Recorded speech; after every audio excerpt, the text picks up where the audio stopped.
rahasia kitab Wahyu Fatsal yang ke-12 terbuka. Ya, kita akan fokus di dalam kitab Wahyu Fatsal yang ke-12. Banyak orang sulit memahami kitab Wahyu Fatsal 12 ini ya karena sebetulnya karena pengajaran-pengajaran yang salah ya. Dan karena mereka percaya kepada pengajaran-pengajaran yang suka memotong ayat dan kemudian keluar konteks serta membangun teori sendiri dari di luar pola kebenaran firman. Sehingga mereka bingung sendiri, sehingga banyak versinya, Saudara. Banyak versinya. Ya. Nah, kita nggak mau seperti itu karena mereka itu memperkosa ayat, ya, memperkosa ayat-ayat kitab suci sehingga mereka punya banyak teori-teori sendiri dari Wahyu Fatsal ke-12 ini. Nah, kita tidak mau seperti itu. Kita mau mendapatkan berkat yang luar biasa dengan cara kita melihat pola yang benar, ya, melihat pola yang benar. Jadi kita tidak mau keluar dari konteks kebenaran firman dan kita tidak potong ayat sembarangan. Itu yang saya sampaikan, ya. Jadi pengajaran hari ini akan jauh berbeda, ya. Saudara pinggirkan dulu, kosongkan pikiran saudara untuk tidak terpengaruh dengan konsep-konsep yang mungkin sudah meracuni saudara selama ini, ya. Ya. Nah, di dalam pengajaran wahyu ini kita harus ingat satu hal, bahwa wahyu ini, kitab wahyu, ya, kitab Revelation ini bukan kitabnya Yohanes, ya, bukan. Memang Yohanes yang menulis, tetapi mastermind atau yang disebut sebagai authornya, ya, itu adalah Yeshua HaMasyiah sendiri. Yeshua HaMasyiah di dalam tubuh kemuliaan yang tidak lain adalah Bapak Yahweh sendiri. Ya, jadi ini adalah mastermind-nya. Jadi ini adalah penciptanya, kreatornya, ya, yang memberitahu memberitahu kisah atau semua rahasia-rahasia dan kode-kodenya adalah Bapak Yahweh di dalam Yeshua HaMasyiah yang telah bangkit dari kematian dan mengenakan tubuh kemuliaan. Jadi ini wajib perlu diingat, ya. Dan ini akan mendatangkan berkat sehingga saudara tidak tersesat saat misalnya saudara membaca kitab Wahyu, ya, punya pembacaan sehari-hari kitab Wahyu, dan saudara tidak tersesat dengan pola-pola pikir yang mengatakan hal yang lain. Dari Wahyu Fatsal yang pertama sampai yang terakhir, ini adalah dari Yeshua HaMasyiah. Kita harus sangat-sangat paham sekali, ya. Nah, sekarang kita akan masuk. Sebelum masuk, kita akan baca terlebih dahulu. Ya, kita akan baca terlebih dahulu. Saya akan dibantu dengan saudara saya, yaitu Henok Rudi, ya, yang akan membaca. Ya, silakan Henok Rudi untuk membaca. Dan terlihatlah suatu tanda besar di langit, seorang wanita dengan berselubungkan matahari dan bulan di bawah kakinya dan mahkota 12 bintang pada kepalanya. Dan ketika mengandung dalam rahimnya, dia berteriak karena menderita sakit bersalin dan karena tersiksa pada saat melahirkan. Dan terlihatlah suatu tanda lain di langit. Dan lihatlah seekor naga merah besar yang mempunyai 7 kepala dan 10 tanduk. Dan di atas kepalanya ada 7 mahkota. Dan ekornya menyeret sepertiga bintang-bintang di langit, dan dia melemparkan mereka ke bumi. Dan naga itu berdiri di hadapan wanita yang akan segera melahirkan itu, supaya bila mana dia telah melahirkan anaknya, naga itu dapat menelannya. Dan dia melahirkan seorang anak laki-laki yang akan segera menggembalakan segala bangsa dengan tongkat besi. Dan anak wanita itu dibawa kepada Elohim dan tahtanya. Dan wanita itu melarikan diri ke padang gurun, di mana dia mempunyai suatu tempat yang telah disiapkan oleh Elohim, agar di sana mereka dapat memberi makan wanita itu selama 1260 hari. Dan terjadilah peperangan di Syamaim. Mikael dan malaikat-malaikatnya berperang melawan naga itu. Dan naga itu berperang juga para malaikatnya. Tetapi mereka tidak mempunyai kekuatan. Bahkan tidak ada lagi tempat mereka masih ditemukan di Syamayim. Dan naga besar itu dilemparkan keluar, yaitu si ular tua yang disebut si Satan dan setan yang menyesatkan seluruh dunia. Dia telah dilemparkan ke bumi dan para malaikatnya telah dilemparkan bersama dia. Dan aku mendengar suatu suara nyaring yang berkata di Syamayim, sekarang keselamatan dan kuasa dan kerajaan Elohim kita dan otoritas yang diurapinya telah tiba, karena si pendakwa saudara-saudara kita yang menuduh mereka di hadapan Elohim siang dan malam telah dipukul roboh. Dan mereka telah menaklukkannya melalui darah anak domba dan melalui perkataan kesaksian mereka. Mereka tidak menyayangi jiwa mereka bahkan sampai pada kematian. Sebab itu bersukacitalah Syamayim dan mereka yang berdiam di dalamnya. Celakalah mereka yang menempati darat dan laut, karena si Satan telah turun kepadamu dengan membawa kemarahan besar, sebab mengetahui bahwa dia mempunyai waktu hanya sedikit. Dan ketika naga itu melihat bahwa dia telah dilemparkan ke bumi, dia mengejar wanita yang telah melahirkan anak laki-laki itu. Dan kepada wanita itu telah diberikan 2 sayap Raja Wali besar supaya dia dapat terbang menuju padang gurun ke tempatnya, di mana di sana dia diberi makan selama 1 masa dan 2 masa dan setengah masa, jauh dari hadapan ular itu. Dan ular itu menyemburkan air dari mulutnya seperti sebuah sungai di belakang wanita itu, supaya air itu dapat membuat wanita itu hanyut. Dan bumi memberi pertolongan kepada wanita itu. Dan bumi membuka mulutnya dan menelan sungai yang naga itu telah menyemburkan dari mulutnya. Dan naga itu menjadi marah kepada wanita itu dan dia pergi untuk melakukan peperangan dengan keturunan yang tersisa, yaitu mereka yang memelihara perintah-perintah Elohim dan yang memiliki kesaksian Yeshua HaMashiach. Amin. Ya. Amin. Ya. Jadi ini yang setelah kita baca, dan ada hal-hal yang sering ditanyakan ya mengenai Wahyu Fatsal yang ke-12 ini. Saya akan berikan terlebih dahulu hal-hal yang sering ditanyakan ya, yang sering muncul di dalam pikiran-pikiran orang yang membaca Wahyu Fatsal yang 12. Yang pertama yaitu tadi kita telah membaca bahwa ada terlihat seorang perempuan ya, seorang perempuan yang bermahkotakan bintang dan berselubungkan matahari dan di kakinya ada bulan. Apakah ini sama dengan gambar yang di sebelah kanan? Ada mataharinya juga, ada bintangnya juga, dan di bawahnya ada bulan. Ya, apakah sama? Nah, nanti akan terjawab. Yang kedua, apakah anak laki-laki yang dilahirkan oleh perempuan itu adalah Yeshua HaMashiach? Ya, ini sering muncul di dalam pertanyaan-pertanyaan yang umum mengenai Wahyu Fatsal yang ke-12. Yang berikutnya adalah, bukankah setan dan malaikat-malaikatnya telah diusir dari Syamayim? Mengapa masih ada peperangan di Syamayim yang dijelaskan di dalam Wahyu Fatsal 12 ini? Jadi nanti kita akan melihat sampai di sini dan kita akan bahas. Yang berikutnya yang juga sering ditanyakan adalah, apakah gambar perempuan dengan 2 sayap burung nasar ini merupakan lambang daripada rapture, karena ada 2 sayap sehingga terbang dan dipelihara oleh Yahweh? Ya, nanti akan terjawab juga. Kita akan melihat hal ini.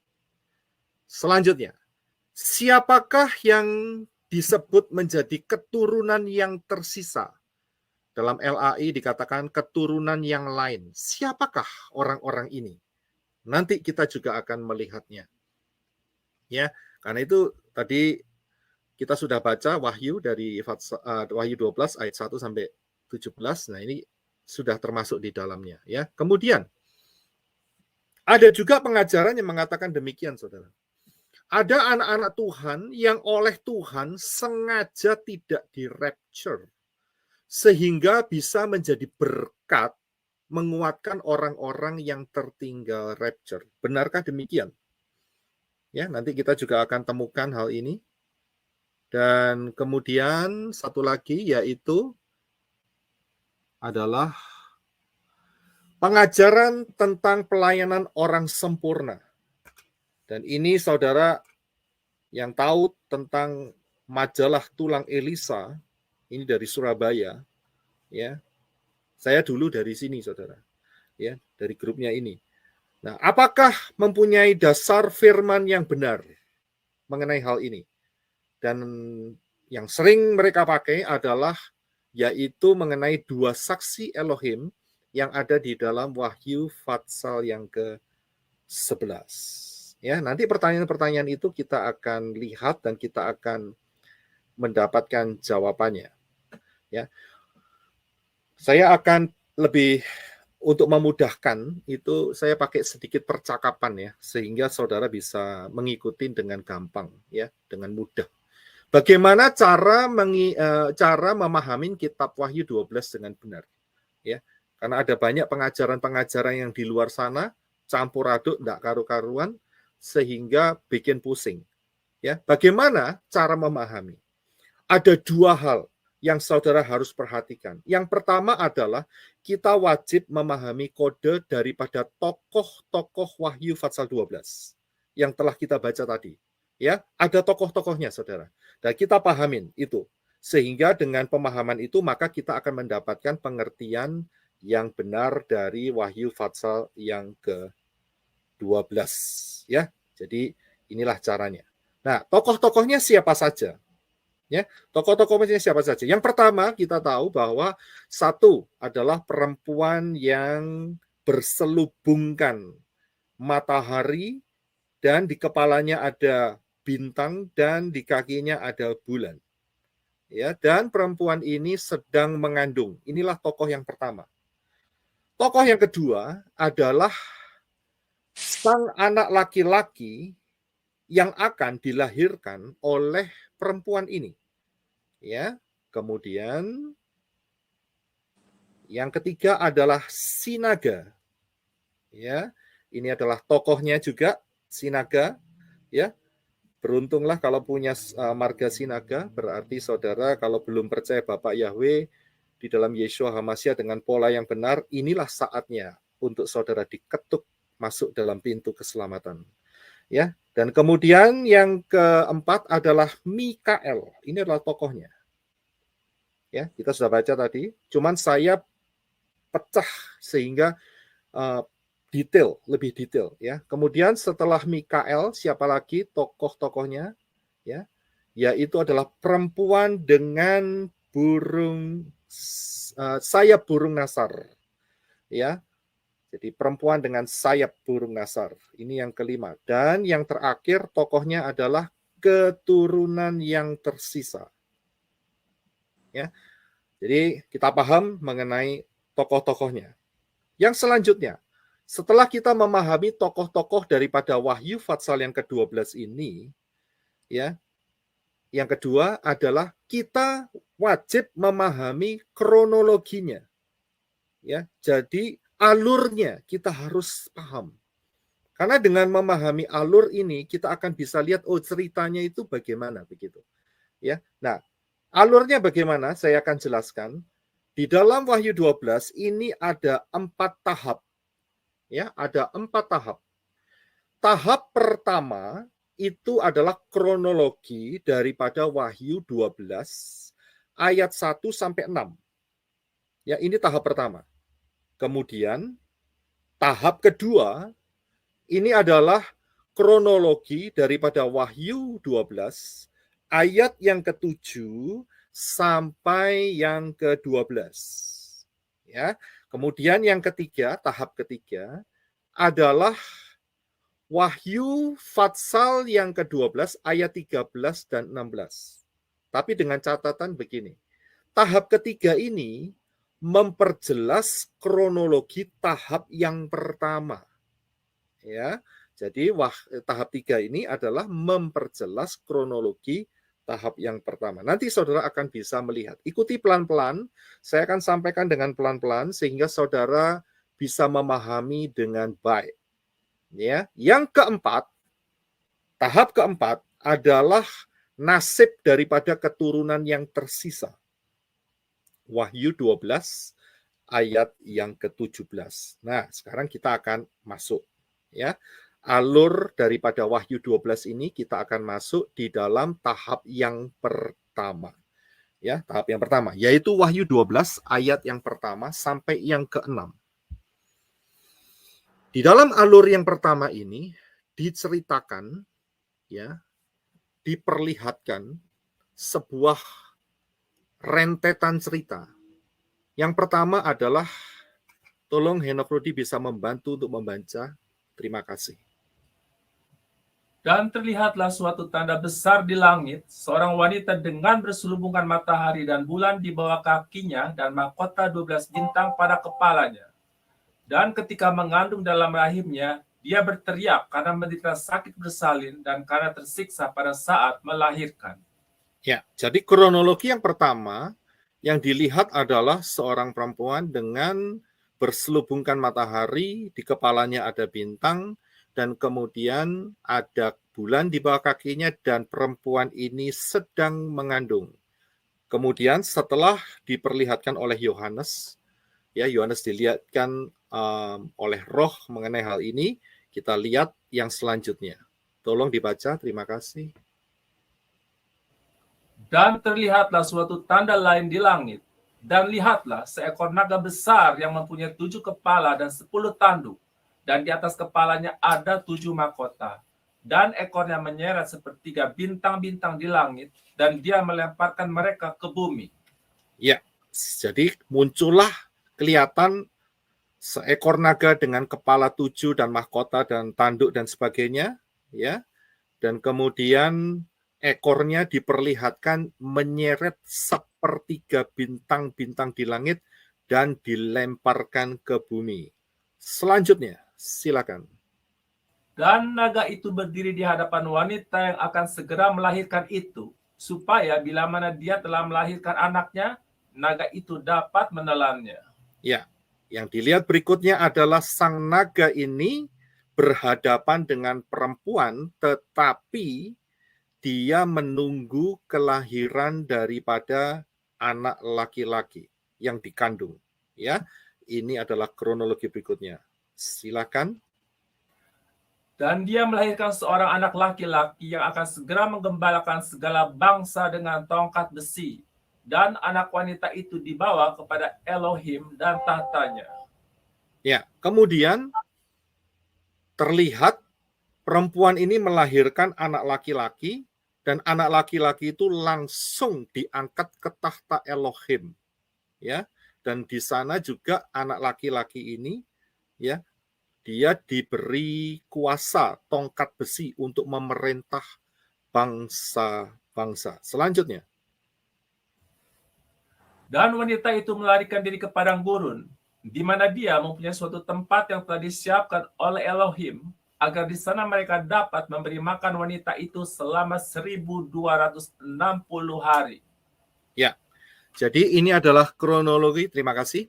Ini adalah kronologi daripada tahap pertama, yaitu ayat 1 sampai ayat yang ke-6. Terlihat perempuan yang mengandung dengan berselubungkan matahari, bulan, dan bintang. Terlihat si naga berkepala 7 yang sedang mengincar kandungan itu. Kemudian tiba-tiba perempuan itu melahirkan anak laki-laki dan diangkat langsung ke tahta Elohim. Dan kemudian perempuan yang telah melahirkan itu, dia lari, ya, lari menuju ke satu tempat yang telah disiapkan oleh Elohim. Nah, tahap pertama ini berhenti sampai di sini, stop sampai di sini. Penglihatan ini stop sampai di sini. Kemudian kita akan masuk di dalam tahap yang kedua. Ingat ya, tadi sudah stop. Jadi saudara jangan campurkan dengan tahap yang kedua. Tahap yang pertama tadi sudah stop, selesai ya. Sekarang kita buka lembaran baru ya, yaitu tahap kedua. Dan tahap kedua ini kronologinya adalah Wahyu 12 ayat yang ke-7 sampai yang ke-12. Tolong silahkan dibaca Wahyu 12 ayat 7 sampai 12. Terima kasih. Dan terjadilah peperangan di Syamaim. Mikael dan malaikat-malaikatnya berperang melawan naga itu. Dan naga itu berperang juga para malaikatnya. Tetapi mereka tidak mempunyai kekuatan, bahkan tidak ada lagi tempat mereka masih ditemukan di Syamaim. Dan naga besar itu dilemparkan keluar, yaitu si ular tua yang disebut si Satan dan Setan, yang menyesatkan seluruh dunia. Dia telah dilemparkan ke bumi, dan para malaikat telah dilemparkan bersama dia. Ya, jadi di tahap yang kedua ini masih sebagian ya, nanti kita akan lanjutkan. Ternyata dilihatkan kepada Yohanes itu sebuah peperangan yang dahsyat, di mana Mikael beserta dengan pasukan malaikat-malaikat yang setia kepada Bapa Yahweh itu bertempur di Syamaim dan mengusir setan-setan di Syamaim. Dan mereka dilempar keluar, yaitu menuju bumi. Ya, kemudian kronologi ini dilanjutkan dengan sebuah peristiwa. Coba tolong dibaca selanjutnya. Dan aku mendengar suatu suara nyaring yang berkata di Syamaim, sekarang keselamatan dan kuasa dan kerajaan Elohim kita dan otoritas yang diurapinya telah tiba. Karena si pendakwa saudara-saudara kita yang menuduh mereka di hadapan Elohim siang dan malam telah dipukul roboh. Dan mereka telah menaklukkannya melalui darah anak domba dan melalui perkataan kesaksian mereka. Mereka tidak menyayangi jiwa mereka bahkan sampai pada kematian. Sebab itu bersukacitalah Syamaim dan mereka yang berdiam di dalamnya. Celakalah mereka yang menempati darat dan laut, karena si Satan telah turun kepadamu dengan membawa kemarahan besar, sebab mengetahui bahwa dia mempunyai waktu hanya sedikit. Ya, jadi setelah setan-setan itu, malaikat-malaikat pemberontak itu dibersihkan dari Syamaim, tiba-tiba ada suara, saudara. Ya, saudara bisa baca tadi, sudah kita baca, ya, Wahyu 12 ayat yang ke-10, ya, sampai yang ke-11 dan 12. Tiba-tiba ada suara keras. Karena setannya sudah semua roh-roh jahat, malaikat-malaikat pemberontak, ya, itu sudah dibersihkan dari Syamaim. Tiba-tiba suara itu bergelegar begitu keluar. Nah, ya, ini adalah kronologi tahap yang kedua. Dan kemudian setelah itu stop lagi.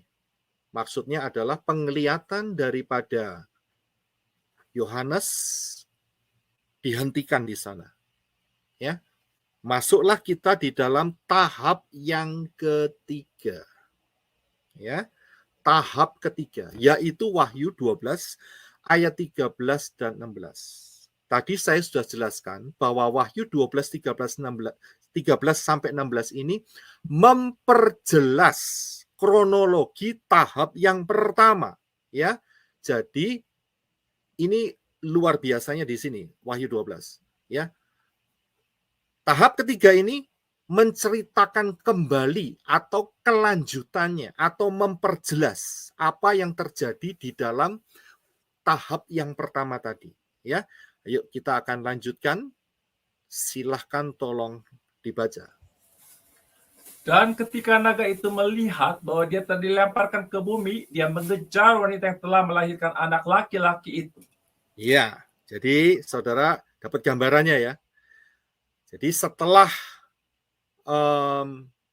si malaikat-malaikat itu dibersihkan, yaitu malaikat-malaikat yang pemberontak itu, setan-setan Lucifer, malaikat-malaikat itu dibersihkan dari Syamaim dan dibuang ke bumi, dikatakan di sini bahwa naga itu sadar, aku sudah ada di bumi. Apa yang dia lakukan? Barulah si naga yang adalah setan itu mengejar wanita yang telah melahirkan anak laki-laki itu. Jadi wanita ini sama ya dengan wanita yang sedang mengandung, cuman bedanya tahap pertama dia sedang mengandung, di tahap ini dia sudah melahirkan. Nah, kita akan lanjutkan. Terus Dan kepada wanita itu telah diberikan 2 sayap Raja Wali besar supaya dia dapat terbang menuju padang gurun ke tempatnya, di mana di sana dia diberi makan selama 1 masa dan 2 masa dan setengah masa, jauh dari hadapan ular itu. Iya. Jadi perempuan ini dikejar sama si naga, ceritanya begitu ayat ini, ya. Tetapi ada pertolongan. Pertolongannya apa? Tiba-tiba perempuan ini dipasangi sayap, saudara. Sayap burung Raja Wali, sayap burung Nasar, ya. Dan kemudian dia terbang ke padang gurun dan dia dipelihara di satu tempat selama 1 masa, 2 masa, dan setengah masa, ya, jauh dari hadapan si setan. Ya, paham ya? Ini adalah tahap ketiga. Kita akan lanjutkan tahap ketiga ini berbicara apa lagi? Silakan. Dan ular itu menyemburkan air dari mulutnya seperti sebuah sungai di belakang wanita itu, supaya air itu dapat membuat wanita itu hanyut. Dan bumi memberi pertolongan kepada wanita itu, dan bumi membuka mulutnya, dan menelan sungai yang naga itu telah menyemburkan dari mulutnya. Ya, kalau saudara lihat ayat ini, ayat 15-16, ini sebetulnya memperjelas apa yang telah kita baca dari tahap 3 yang sebelumnya mengenai perempuan yang diberi sayap burung nasar. Ini hanya memperjelas tetapi dengan sudut yang berbeda. Saya perlihatkan slide-nya sehingga saudara lihat apa yang dijelaskan di dalam Wahyu 12 ayat 14 itu sebetulnya sama dengan Wahyu 12 ayat 15 dan 16. Sama, cuman bahasanya sedikit diubah, ya. Angle-nya, sudut lihatnya itu agak sedikit dibedakan begitu, ya. Yang di Wahyu Fatsal yang ke-12 ayat 14 itu perempuannya dikasih sayap untuk bisa menjauh daripada si naga, ya. Akan tetapi di dalam Wahyu yang di 12 ayat 15-16 itu dikatakan ada pertolongan terhadap perempuan ini sehingga jauh dari si naga, yaitu dengan cara bumi memberi pertolongan, yaitu membuka mulutnya, buminya terbelah sehingga air yang disembur oleh naga ini tidak mencelakai si perempuan. Ya, jadi paham. Ini sama, saudara. Nah, banyak orang terkecoh di sini, ya. Nanti kita akan teruskan. Jadi dua ayat ini sama. Jadi yang sebelah kiri dan sebelah kanan itu sebetulnya mempunyai kekuatan yang sama, cuman angle-nya saja yang berbeda, ya. Dan kemudian kita diperlihatkan yaitu tahap yang keempat. Ini tahap yang ketiga ya. Ini kemudian kita masuk di dalam tahap yang keempat, yaitu Wahyu Fatsal 12 ayat yang ke-17. Silakan. Dan naga itu menjadi marah kepada wanita itu, dan dia pergi untuk melakukan peperangan dengan keturunannya yang tersisa, yaitu mereka yang memelihara perintah-perintah Elohim dan yang memiliki kesaksian Yeshua HaMashiach. Ya, kita telah sampai terima kasih, kita telah sampai di tahap yang keempat.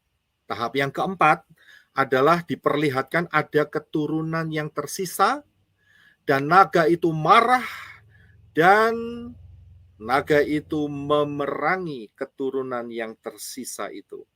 Ya, tetapi ada penjelasan di sini. Siapakah keturunan yang tersisa?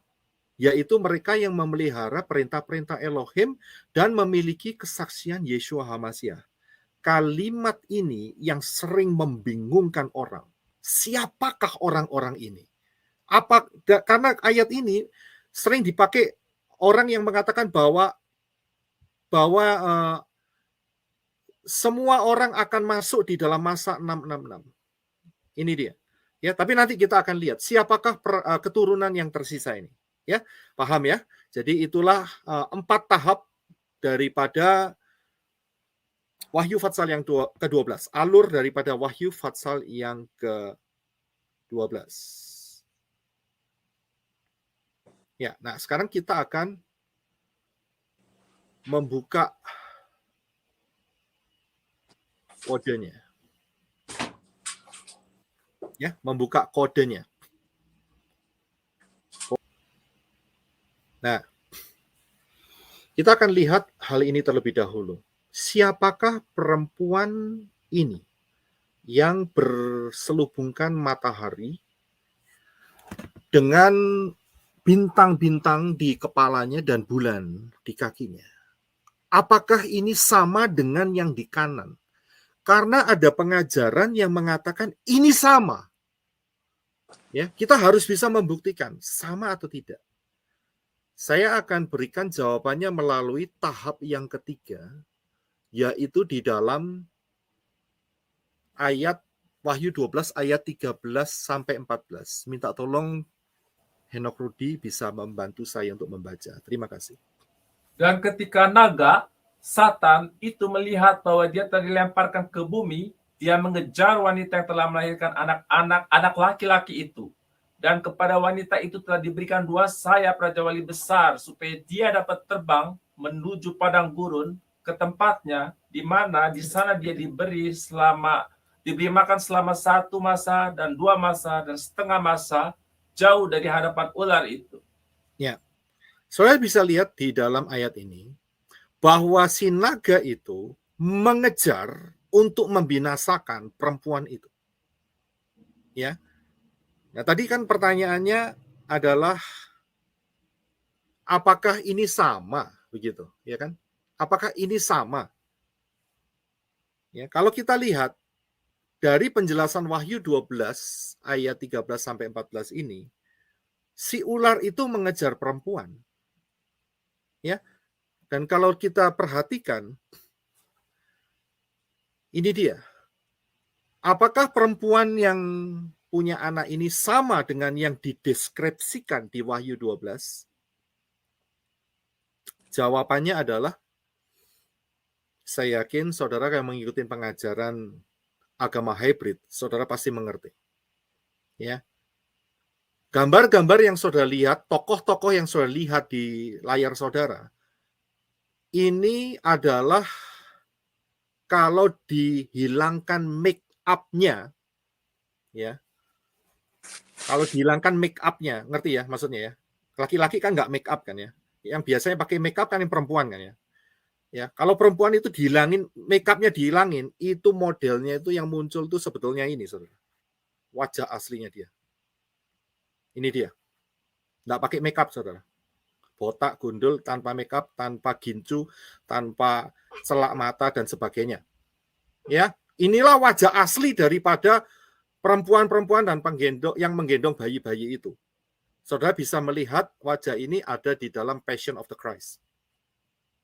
Inilah wajah sesungguhnya. Dan ini tidak sama dengan perempuan yang dideskripsikan di dalam Wahyu Fatsal yang ke-12 tadi. Tidak sama. Ya. Jadi orang yang mengatakan atau pengajaran yang mengatakan sama, gugur. Tidak sama. Ya, jauh beda antara langit dan bumi. Yang sebelah kanan, yang saya kasih silang 2, itu wajah aslinya kan kelihatan tadi. Yang gendong tuyul gundul tadi, iya kan? Ya itu dia. Saudara ngerti ya, paham ya? Itu adalah roh Semiramis. Jadi, Wahyu Fatsal 12 mengenai perempuan ini tidak bercerita tentang roh Semiramis. Jelas sekali. Ya, paham ya? Yang berikutnya, kalau begitu siapakah perempuan ini? Pertanyaannya kan begitu. Ya, siapakah perempuan ini? Ya, kita akan lihat apa yang ada di dalam perempuan ini. Wahyu 12 ayat yang pertama. Tolong Rudi bisa bantu saya untuk baca. Dan terlihatlah suatu tanda besar di langit, seorang wanita dengan berselubungkan matahari dan bulan di bawah kakinya dan mahkota 12 bintang pada kepalanya. Ya, perhatikan kata matahari, bulan, dan bintang. Ini sebuah kode untuk menjelaskan siapakah perempuan yang sedang mengandung itu. Dan kalau kita lihat di satu ayat, yaitu di dalam Kejadian 37 ayat 9, kita akan temukan rahasianya. Silakan Henok Rudi. Lalu ia, Yosef, memimpikan pula mimpi yang lain yang diceritakannya kepada saudara-saudaranya. Katanya, aku bermimpi pula, tampak matahari, bulan, dan 11 bintang sujud menyembah kepadaku. Ya, dari sini ada kesamaan. Ini bukan cocokmologi, tetapi memang inilah penyingkapan rahasianya. Kode-kodenya ada di dalam kata matahari, bulan, dan bintang. Jadi kita bisa lihat bahwa perempuan ini adalah Israel. Ya, pelan-pelan ya. Israel. Perempuan ini Israel. Nah, kemudian yang berikutnya. Perempuan ini tidak sama dengan gereja. Saya harus tegaskan di sini. Karena dulu saya juga melewati hal ini, saudara. Saudara jangan berpikir tiba-tiba saya sampai di pengertian ini. Enggak. Bapak Yahweh itu nuntun saya pelan-pelan, saudara. Ya, untuk bisa mengerti hal ini. Nah, sekarang saya bagikan supaya banyak yang bisa mengerti. Ya, dulu pengertian saya juga sama. Ya, saya pikir perempuan ini gereja. Ya, gereja, tubuh. Dulu kita kan masih pakai kata Kristus ya. Tubuh Kristus itu adalah perempuan yang bersalutkan matahari, bulan, dan bintang. Tetapi setelah Bapak Yahweh tuntun saya di dalam pola Ibrani yang benar, inilah jawabannya. Tidak sama. Ya, tidak sama. Saya akan jelaskan. Saudara akan melihat di dalamnya. Jadi, perempuan ini tidak sama dengan gereja. Ada satu pengajaran yang mengajarkan sama.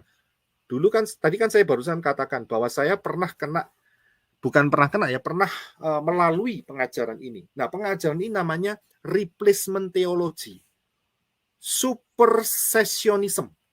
Ya, pengajaran ini mengatakan bahwa gereja, tubuh Kristus itu pengganti Israel. Gereja itu adalah Israel rohani. Sedikit-sedikit dirohanikan, sedikit-sedikit dirohanikan, saudara.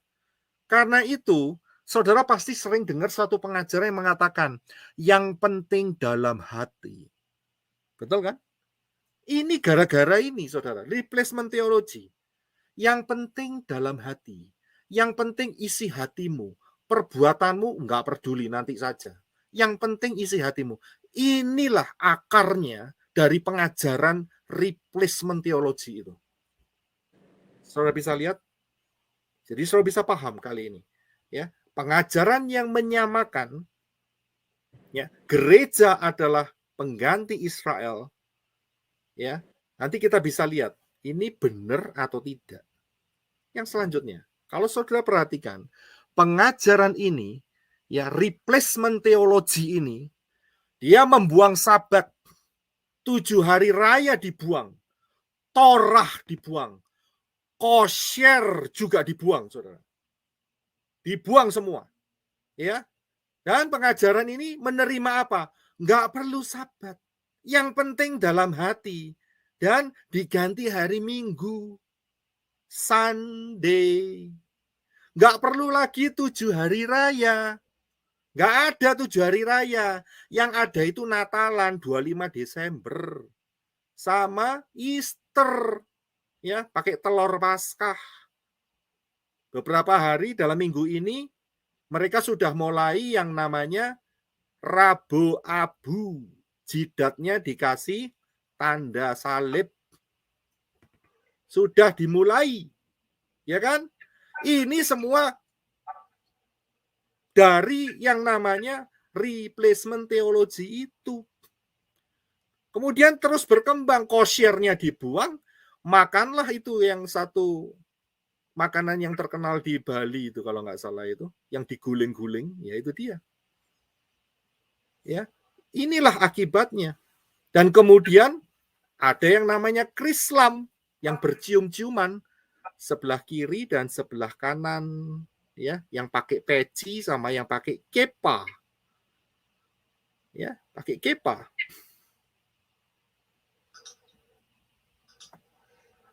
Kemudian apalagi yang bisa? Oh, Torah. disingkirkan.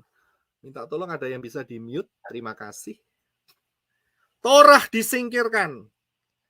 Kita perbesar kasih. Kasih melampaui segala batas. Laki sama laki merit menikah. Iya kan, perempuan sama perempuan nikah atas dasar kasih. Saya kasih tahu, itu karena Torah dibuang. Kemudian mereka juga menikah dengan anjingnya sendiri, kambingnya sendiri, dan sebagainya. Itu karena Torah dibuang. Inilah akibat dari replacement theology. Ya, saya harap saudara bisa paham di sini. Nah, ini dia. Saya kasih istilah baru, saudara. Saudara sudah kenal yang namanya lemak ikan kan ya? Ya, jadi lemak ikan itu sama dengan kucing menjilat. Ya, lemak ikan ya sama dengan kucing menjilat. Saudara temukan kodenya rahasianya ini, apakah itu lemak ikan? Ya sudahlah, saudara sudah tahu lah lemak itu bahasa Inggrisnya apa, ikannya nggak usah diganti gitu aja. Gitu. Kemudian ya kucing juga sama, saudara. Ya, kucing menjilat. Ya, kucing itu apa? Kemudian menjilat itu apa? Bahasa Inggrisnya apa menjilat? To lick. Ya toh, sudah, saudara gabungin aja. Ini dia. Ya. Versi daripada yang tadi saya tunjukkan yaitu lemak ikan dan atau yang disebut dengan kucing menjilat tadi. Ya. Saya nggak nyinggung saudara yang punya kucing, ya, tapi itu mempunyai makna yang luar biasa di JNAS dan juga di pelayanan menorah ini. Luar biasa. Saya mau ketawa sampai kucing menjilat. Apaan sih, Pak? Kucing menjilat, kucing bahasa Inggrisnya apa? Menjilat bahasa Inggrisnya apa? Gabungkan saja. Saudara, ya. Kucing apa? Jangan rame-rame, jangan sampai ya udah stop. Jangan sampai ya udah tulis saja di kertas nanti bisa dibaca apa itu ya. Kucing bahasa Inggrisnya apa? Ya. Ya, bahasa Inggrisnya menjilat itu to lick. Ya kan? Ya udah gabungin aja, sudah. Ngerti kok. Kan jenius pinter-pinter, kan jenius pinter-pinter. Oke, next. Inilah, saudara lihat ya, di dalam versi lemak ikan itu ada 10 hukum Elohim, saudara. Ada. Tapi saudara perhatikan, saya kasih ya, ini dia. Perbedaannya. Yang sebelah kiri itu adalah, ya, berikut ini merupakan teks resmi dari 10 perintah apem yang digunakan oleh gereja titik-titik sebagai pedoman. Ya kan? Saudara perhatikan, yang sebelah kiri, dia punya 10 loh. Tapi perhatikan, yang di sebelah kanan itu yang asli, saudara. Yang dari ALT 3. Ya, yang sebelah kanan enggak punya nama, cuman pakai kata Tuhan. Yang sebelah kiri ya, yang sebelah kiri yang punya mereka ya, yang sebelah kanan punya kita, jelas, akulah Yahweh. Luar biasa, manis sekali. Akulah Yahweh. Dahsyat. Ini yang aku mau perintahkan kepadamu. Tapi yang sebelah kiri nggak berani, saudara. Pakai kata Tuhan, ya, dan dibalik hantu, ya kan? Nah, itu dia. Nah, kalau saudara lihat sama-sama 10-nya, saudara. Perhatikan, yang nomor 3 sebelah kiri ditulis kuduskan hari Tuhan. Ya, buat kita sebelah kanan, ingatlah hari Syabat untuk menguduskannya. Beda nggak? Hari Tuhannya mereka kapan? Ya pasti Sunday, Minggu. Iya kan? Buat kita tidak lagi mengikuti pola Sunday. Udah lepas. Bye-bye. Ya. Kita punya pola yang jauh lebih dekat dengan Bapa Yahweh, yaitu Syabat. Karena itu kita ibadah pengajaran Syabat. Mungkin saudara bertanya, loh Pak, sama-sama 10-nya. Apa yang hilang? Yang hilang nomor 2 sebelah kanan, itu diilangin sama yang sebelah kiri. Sama lemak ikan, ya, kucing melet, ya, kucing apa itu tadi itu? Kucing menjilat. Dihilangin, saudara. Ya, kenapa? Karena mereka tidak mampu melihat ayat yang dahsyat di tempat kita, yang berkata, jangan membuat patung bagimu yang menyerupai apapun. Sedangkan mereka sujud mencium para patung. Nggak mampu mereka. Bapak Yahweh tegas, jangan ada ilah lain, ya kan? Dan jangan membuat patung bagimu yang menyerupai apapun. Tidak boleh, saudara. Jelas. Punya kita ini betul-betul genuine. Punya mereka, ingat, di dalam kitab Daniel dikatakan bahwa mereka mengubah waktu dan hukum. Ini dia. Waktu dirubah. Mereka tidak lagi syebah, tetapi mereka tuliskan yang sebelah kiri, kuduskan hari Tuhan. Minggu. Dirubah enggak waktunya? Dirubah. Hukumnya dirubah? Iya dirubah. Yang nomor 2 dihilangin. Kenapa? Supaya mereka bisa membuat laku patung-patung mereka. Paham di sini ya? Inilah akibat daripada yang tadi saya sebutkan, yaitu pengajaran replacement teologi. Karena itu pengajaran replacement teologi itu sesat. Selesai. Jangan pernah diikutin. Siapa yang mendengar hari ini, yang mendengar ini bukan cuma JNAS dan juga pelayanan menor yang ada di sini. Ini adalah orang-orang yang mempelai Yeshua HaMashiach yang luar biasa. Yang di luar sana saya mau bicara. Ya, supaya firman ini membuka mata roh saudara untuk tidak mengikuti pola yang salah. Apa akibatnya? Nanti kita akan lihat selanjutnya. Selanjutnya, ya. Continue. Ya, berarti kita harus masuk ke nomor yang ketiga, ya. Membuka kode Wahyu Fatsal yang ke-12. Pasal yang ke-12. Yes, haleluya. Nah, pertanyaan berikutnya adalah, tadi sudah ya soal perempuan, kemudian kita beralih sekarang kepada anak laki-laki yang dikandung perempuan. Perempuan tadi kita sudah ketemu ya, jawabannya ya, adalah Israel. Ya, Israel. Luar biasa. Firman Bapak Yahweh ini dahsyat, luar biasa. Ya, selanjutnya. Siapakah anak laki-laki yang dikandung oleh perempuan atau Israel?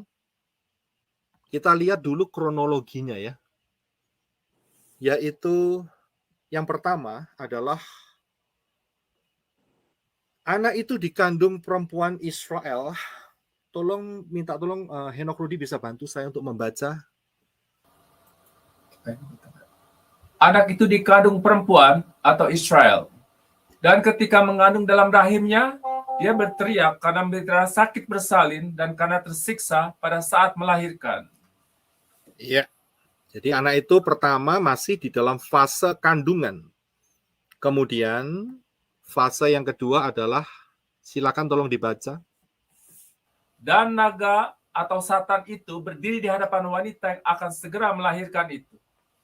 Ya, lihat ya, targetnya itu bukan perempuan, tetapi kandungannya. Ya, bayi yang dikandung. Kemudian kita lihat yang berikutnya kronologinya. Silakan. Yang mana di atas? Supaya bila mana dia telah melahirkan anaknya, naga atau Satan itu dapat menelannya. Ya, jelas sekali penglihatan ini menggambarkan bahwa naga itu mengincar bayi yang dikandung itu, anak laki-laki itu. Jelas sekali ayatnya, ya. Terus kemudian apa yang terjadi? Ayatnya saja dibaca. Setelah itu kronologi untuk anak ini adalah yang sebelah kanan. Dan dia melahirkan seorang anak laki-laki yang akan segera menggembalakan segala bangsa dengan tongkat besi. Dan anak wanita itu dibawa kepada Elohim dan tahtanya.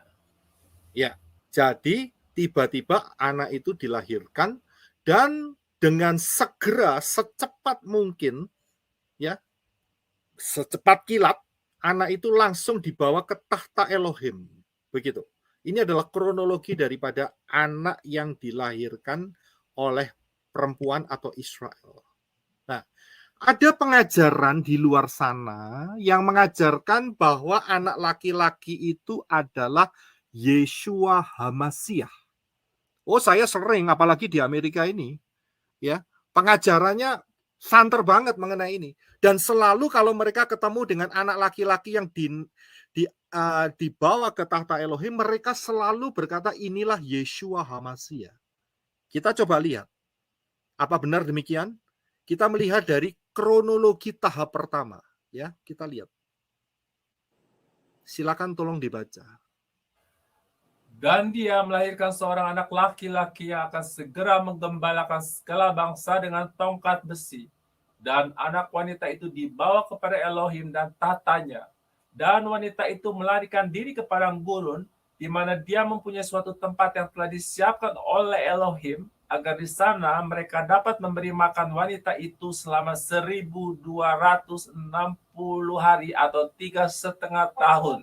Ya, inilah kronologi yang akan menjelaskan siapakah anak laki-laki itu. Tapi pelan-pelan ya, supaya betul-betul saudara paham. Karena pengajaran di luar sana, mereka mengatakan itulah Yeshua HaMashiach. Coba kita akan lihat dengan sebuah percakapan.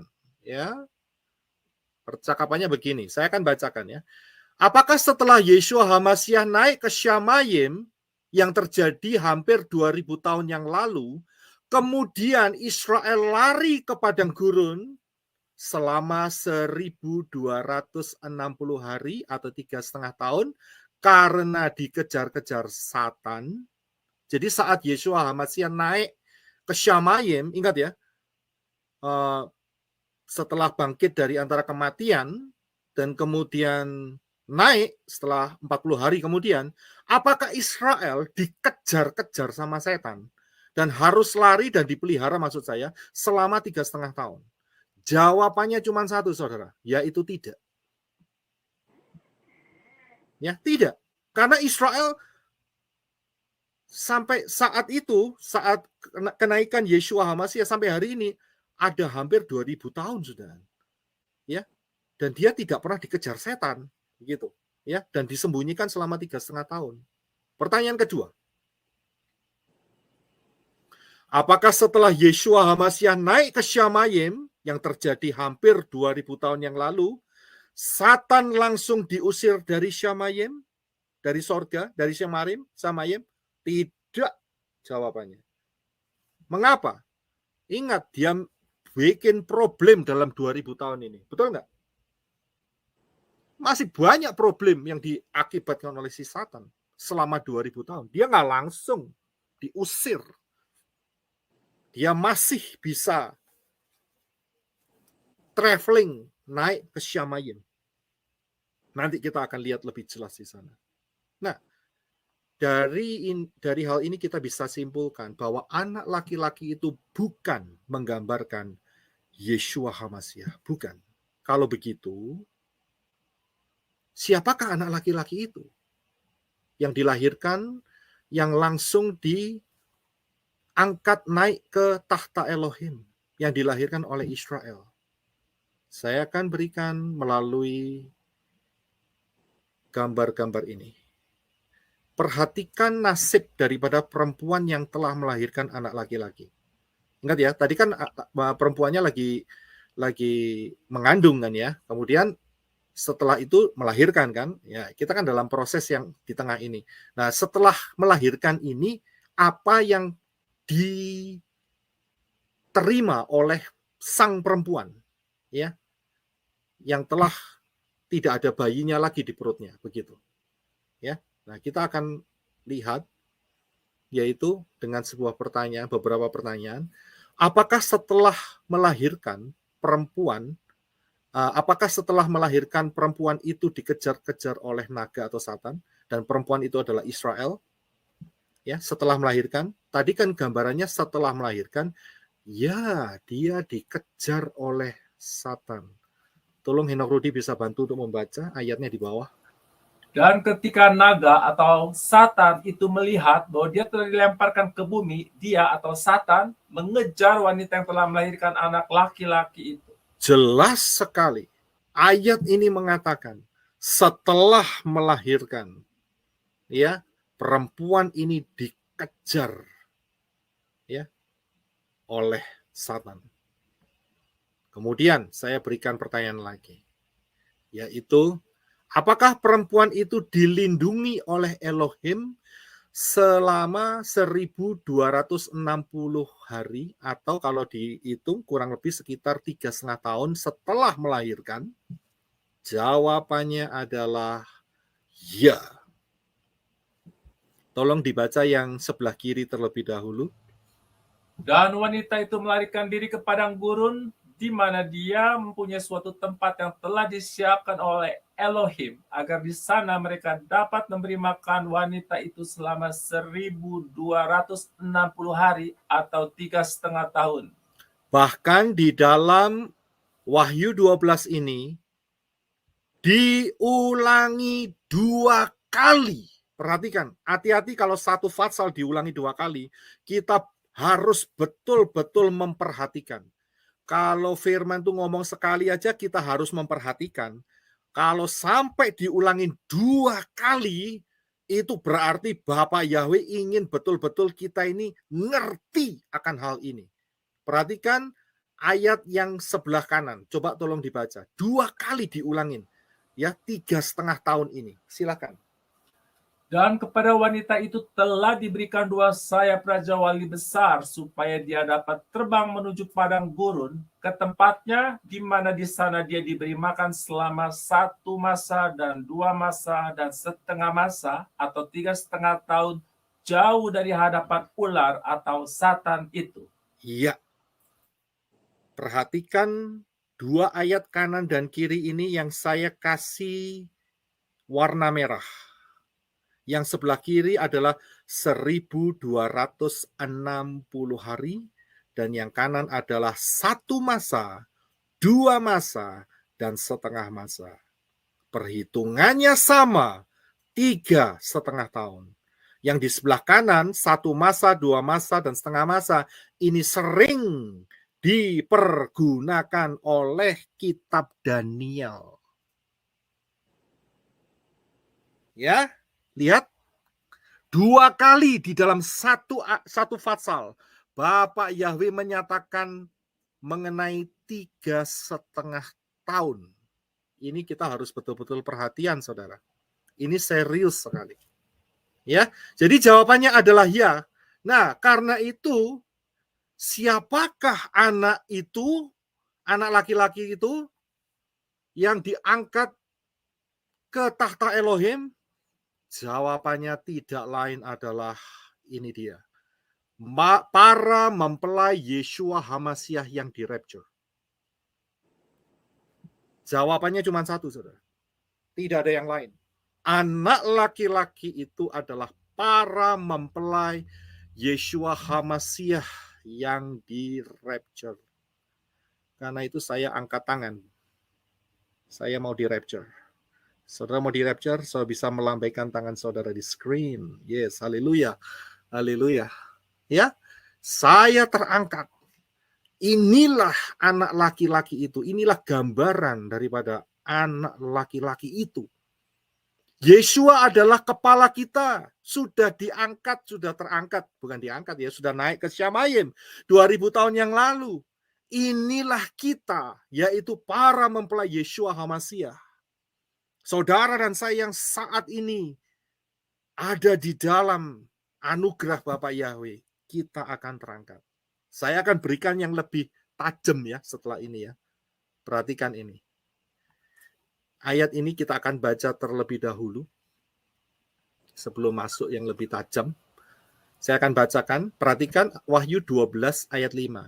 Dan dia melahirkan, perempuan itu ya, Israel, melahirkan seorang anak laki-laki yang akan segera menggembalakan segala bangsa dengan tongkat besi. Kapan itu? Yaitu saat kedatangan Yeshua HaMasyiah. Perang Armageddon nomor 2 sebelah kanan. Dan dikatakan anak wanita itu dibawa kepada Elohim dan tahtanya. Untuk apa? Untuk pesta kawin anak domba. Luar biasa. Sudah bisa lihat yang nomor 1, saya kasih warna ungu ayatnya yang di atas. Kemudian yang merah, ya, anak laki-laki yang segera mengembalakan segala bangsa, itu yang nomor 2. Memerintah bersama Yeshua HaMasyiah dalam kerajaan 1000 tahun. Saudara dan saya, sang mempelai-mempelai Yeshua HaMasyiah, ini adalah VVIP, very very important person. Luar biasa. Saudara dan saya yang telah dibalut oleh darah Yeshua HaMasyiah, yang telah menerima meterai kepemilikan, dibaptis di dalam nama Yahweh, nama Yeshua HaMasyiah dan ruah Yahweh Elohim. Saudara dan saya di hadapan Bapak Yahweh diberi kesempatan VIP masuk di dalam pesta kawin anak domba. Tidak selesai sampai di sana. Rencana Yeshua, ayo turun untuk memerintah bumi selama 1000 tahun. Dahsyat tidak? Saya sangat kagum dengan pola Ibrani. Kalau yang di sana masih nyeleneh-nyeleneh nyinyir, saya bilang bye-bye. Saya rapture, you ketinggalan. Selesai cerita. Ya, rencana Bapak Yahweh itu dahsyat sekali. Yang selanjutnya, kalau begitu bagaimana dapat ikut rapture? Berdasarkan pola Wahyu 12. Ingat ya, kita lagi bicara Wahyu 12 loh nih. Ya. Bagaimana kita dapat ikut rapture? Jawabannya 1, yaitu Wahyu 12 ayat 2 dikatakan, dan ketika mengandung dalam rahimnya. Ini rahasianya, saudara. Bagaimana orang-orang bisa ikut rapture? Ini di sini rahasianya. Berdasarkan pola Wahyu 12, yang ikut dalam rapture adalah yang dikandung Israel. Pertanyaannya, siapakah yang dikandung Israel? Tidak lain adalah semua yang mengikuti pola mesianik.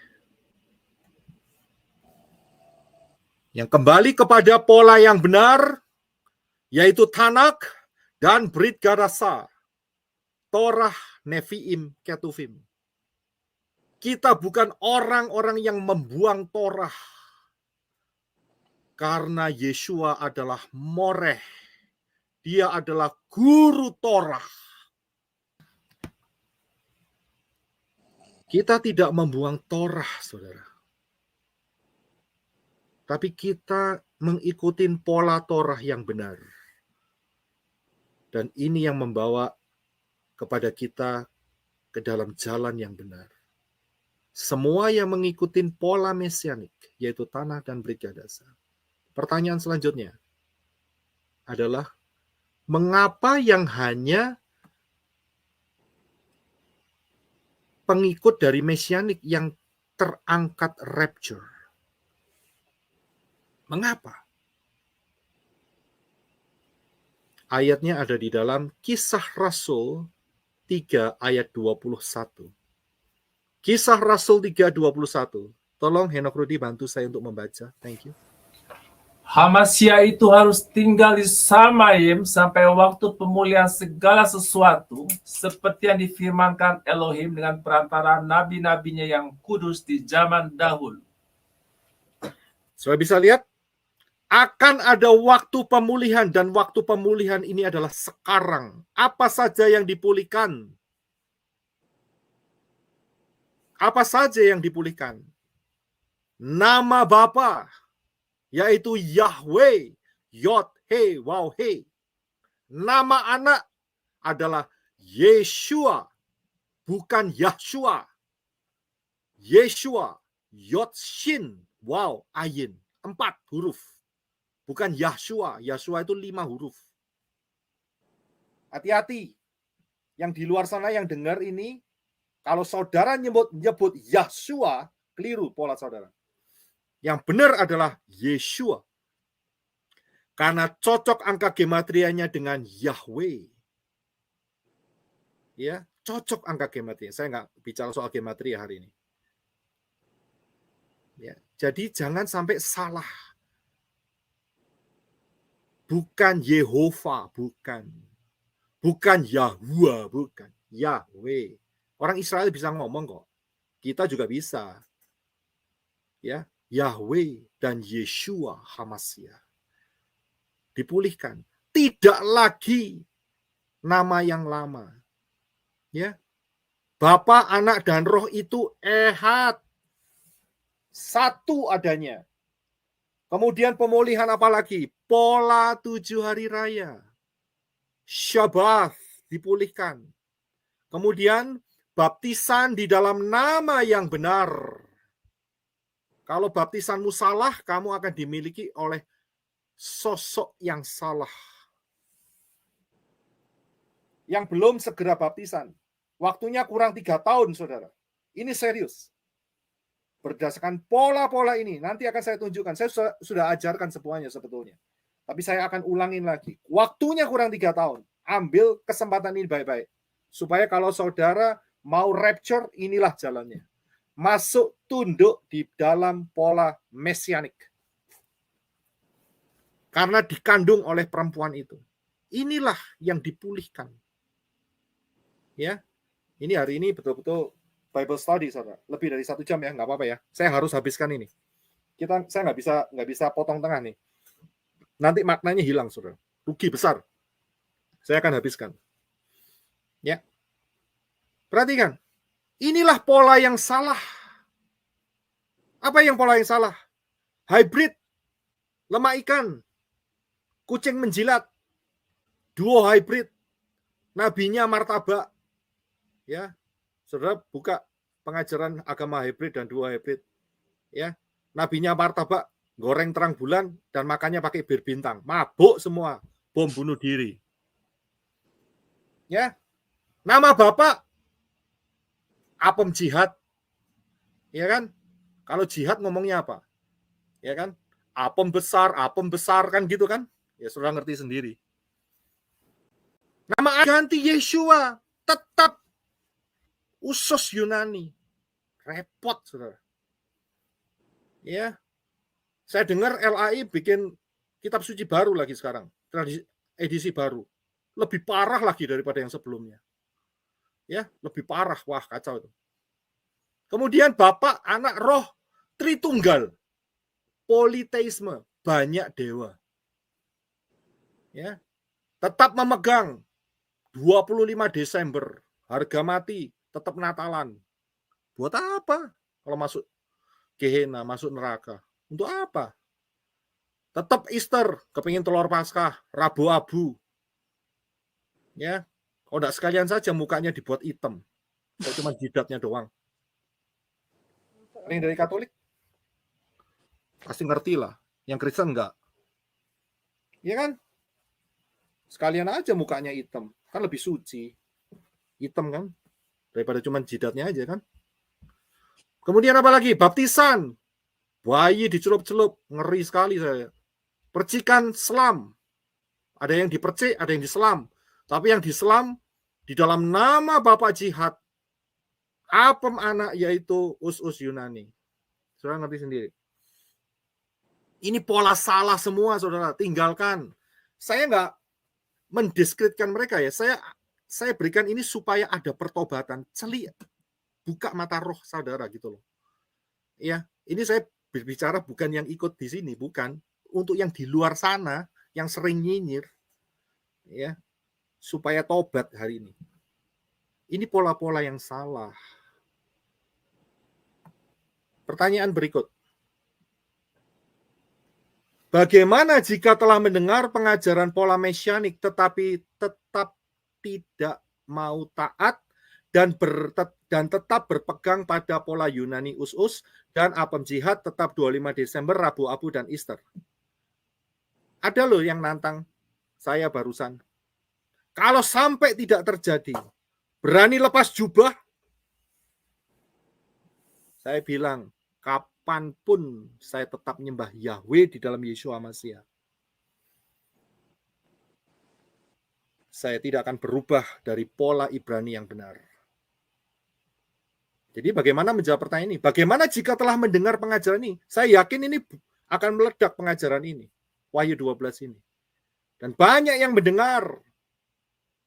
Pasti saudara akan tanya kepada saya ini. Ya ini saya jawab aja lebih baik sekarang. Bagaimana jika telah mendengar pola ini? Saya udah kasih pola mesianik. Tapi keras hati. Tetap tidak mau taat. Tetap berpegang pada pola yang lama. Jawabannya gampang, saudara. Cuman satu jawabannya.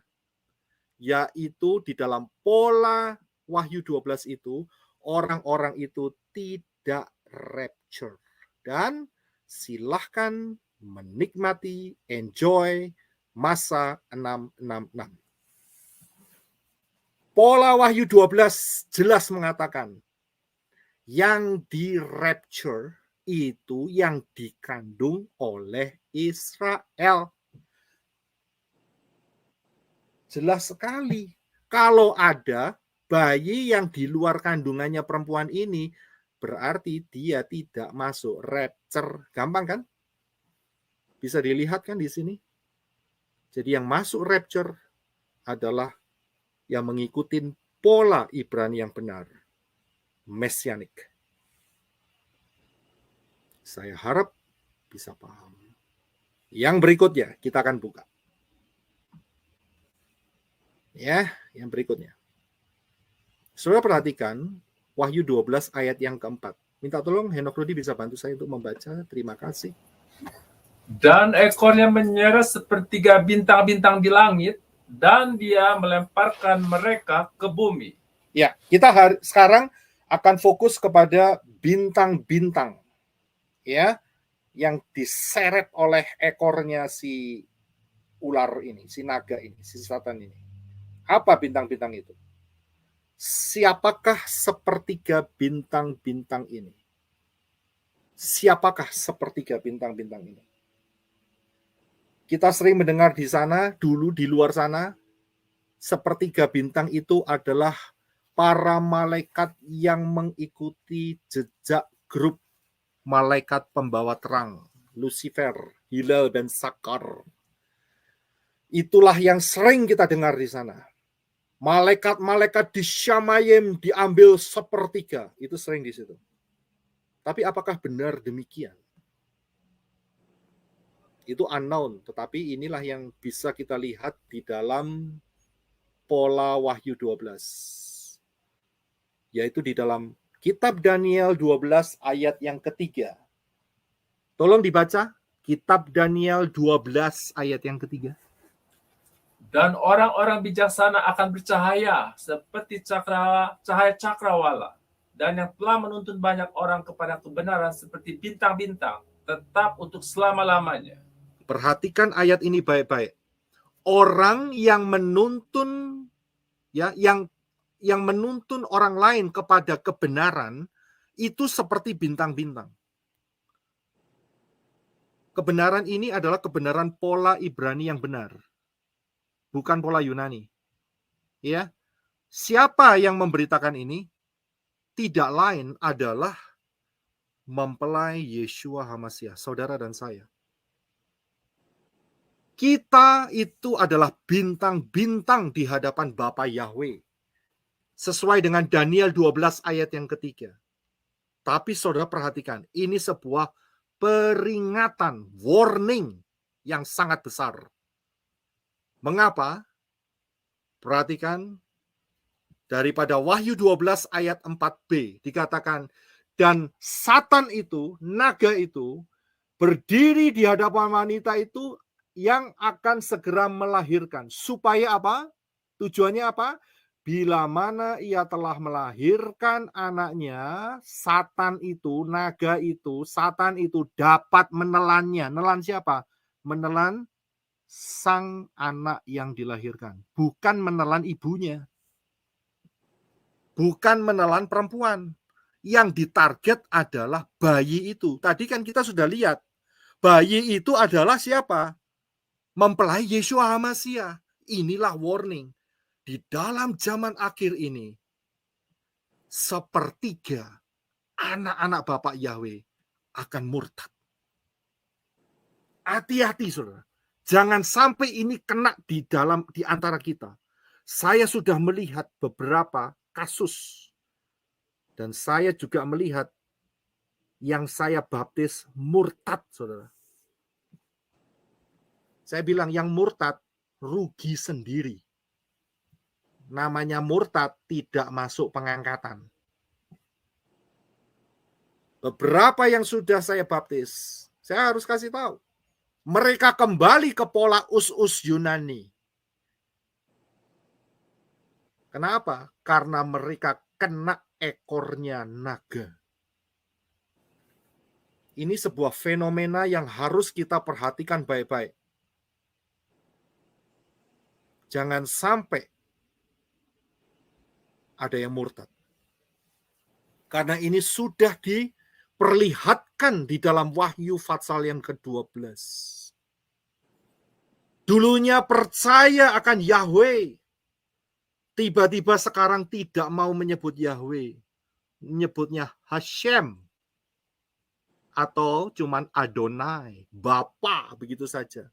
Dulunya cinta dengan nama Yeshua. Tapi kena pengajaran jadi Yahshua.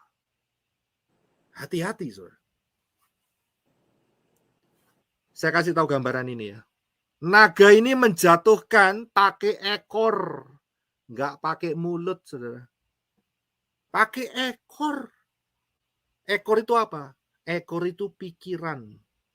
Pola pikir. Pengajaran-pengajaran itu ekor. Kecil tapi mematikan. Hati-hati. Hati-hati, jangan sampai rencana Bapak Yahweh pengangkatan untuk orang itu gagal gara-gara kena pengajaran yang kelihatannya benar tapi palsu. Dulunya berapi-api nama Yahweh, hilang jadi Hashem. Kena dia, kena Talmud. Dulunya percaya Yeshua. Akhirnya dilihat, loh. Ujung-ujungnya tetap pakai us-us. Kena rohnya yang namanya LAI. Hati-hati. Ya. Apa yang dikatakan Papi Lukas benar. Papi Lukas bilang ini. Kalau kamu sudah dibaptis, jangan beribadah di tempat yang lama. Ya, si Apem Jihad atau us-us Yunani. Jangan ke sana lagi. Spiritnya jahat. Itu dialami banyak orang. Coba-coba, akhirnya mereka terperangkap di sana. Hati-hati.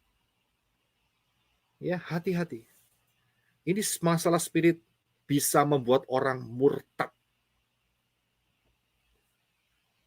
Matius 24 ayat 24. Minta tolong Henok Rudi bisa dibantu untuk membaca.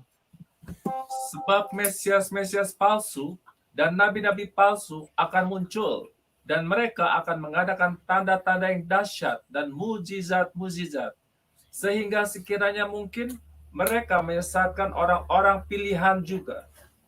So bisa lihat targetnya siapa? Mesias-Mesias palsu, si naga ini, nabi-nabi palsu, setan-setan ini. Targetnya adalah sehingga sekiranya mungkin mereka menyesatkan akan orang-orang pilihan. Bukan orang-orang panggilan, bukan. Orang-orang pilihan. Saya harap saudara paham. Kita ini orang-orang pilihan. Hati-hati, setan mentargetkan. Tadi malam saya waktu nyiapin ini, itu kursornya ya, saya sudah tulis baik-baik, itu bisa pindah-pindah sendiri. Saya pikir pertama kali, saya pikir ini ada kesalahan atau gimana. Bolak-balik seperti itu, saya sampai, ini aneh ini komputer, bisa pindah-pindah sendiri. Langsung saya ngomong begini, saya nggak terlalu bertele-tele. Saya bilang dengan sesuatu yang tidak kelihatan, saya bilang gini, kamu ada di sini ya. Oke, tak kasih pilihan. Kamu pergi sekarang, atau aku minta malaikat Bapa Yahweh untuk ikat kamu, dan kamu merasakan lebih awal lubang tanpa alas. Saya bilang gitu. Jangan ganggu saya bilang. Ya, tak kasih pilihan. Mau pilih yang mana? Tiba-tiba langsung selesai. Komputernya nggak ada masalah, saudara. Aneh kan? Nggak ada masalah komputernya. Lancar semuanya. Ya. Tadi aja ada masalah sedikit waktu mau mulai. Sehingga kita sedikit terlambat. Setan-setan ditelanjangi hari ini. Ya, dengan Wahyu 12, saudara. Dahsyat sekali Wahyu 12. Ingat, mereka mengincar supaya kebenaran firman ini tidak tersebar. Mau diblok dengan segala cara. Bapak Yahweh ada di pihak kita. Siapa yang jadi lawan kita? Jawabannya adalah tidak ada. Amin? Amin. Ya, dahsyat sekali. Yang berikutnya. Jangan murtad ya. Saya harap tinggal 3 tahun kok murtad, rugi besar, saudara. Percaya terus di dalam pola yang benar. Bapak Yahweh itu ajaib buat kita. Yang berikutnya. Yang sering ditanyakan. Bukankah Satan dan malaikat-malaikatnya telah diusir dari Syamayim? Mengapa masih ada peperangan di Syamayim? Wahyu 12. Ini ada yang beberapa yang tanya dan bingung dengan hal ini. Ya, inilah jawabannya, saudara. Saudara perhatikan, nggak usah dibaca ya seluruhnya ya. Ada 2 peristiwa yang menggambarkan bahwa setan itu sampai hari ini itu masih seliweran gitu. Itu bahasa Itali, saudara. Seliweran. Ya, pergi pulang, PP begitu ya. Antara bumi ke Syamayim begitu. Ya, tapi Syamayim jelas dia tidak mungkin masuk di posisi yang sudah dibuang begitu ya. Nggak bisa dia udah didepak dari posisi tamannya Yahweh udah nggak ada di sana. Tapi dia ada di pinggirannya loh begitu maksudnya. Dari mana? Saudara bisa baca di 1 Raja-Raja ya, 22 ayat 19 sampai 22. Ya, saya aja yang baca deh. Kata Mika, sebab itu dengarkanlah firman Yahweh. Aku melihat Yahweh sedang duduk di atas tahtanya. Kalau Yahweh duduk di atas tahtanya ada di mana? Syamayim kan? Di Syamayim. Dan segenap sorga berdiri. Segenap tentara sorga berdiri di dekatnya. Dikerumuni oleh siapa? Malaikat-malaikat kudus Yahweh. Di sebelah kanan dan di sebelah kirinya. Kanan kirinya Yahweh penuh dengan malaikat-malaikat yang luar biasa. Kerubim dan serafim. Ya, kemudian dan Yahweh berfirman, siapakah yang akan membujuk Ahab? Ini raja kurang ajar, saudara ya. Ini raja bejat ini. Raja Israel tapi bejatnya luar biasa. Untuk maju berperang supaya ia tewas di Ramot Gilead.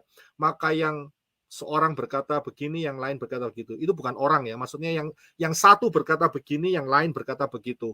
Kemudian tampillah satu roh. Perhatikan hal ini. Lalu ia berdiri di hadapan Yahweh. Ingat ya, Yahweh ada di Syamayim ya. Roh ini berdiri di hadapan Yahweh dan ia berkata, aku akan membujuknya. Yahweh bertanya kepadanya, dengan apa? Jawab roh ini nih ya. Aku akan keluar dan menjadi roh dusta dalam mulut semua nabinya. Malaikat kebenaran memberitakan kebenaran. Malaikat yang jatuh memberitakan dusta. Dari mana ada roh dusta berdiri di hadapan Bapak Yahweh yang ada di Syamayim? Saudara bisa lihat? Jadi, setelah malaikat itu dibuang, tetapi mereka tetap ada akses untuk ke Syamayim, tapi levelnya terbatas. Yang selanjutnya ada di dalam kitab Ayub. Ini yang terkenal. Yaitu dikatakan 2 kali loh peristiwa ini. Yang satu Ayub 1, yang kedua Ayub 2. Saya ambil salah satu aja. Ayub 1. Pada satu hari datanglah anak-anak Elohim menghadap Yahweh, dan di antara mereka datang juga Satan. Wow.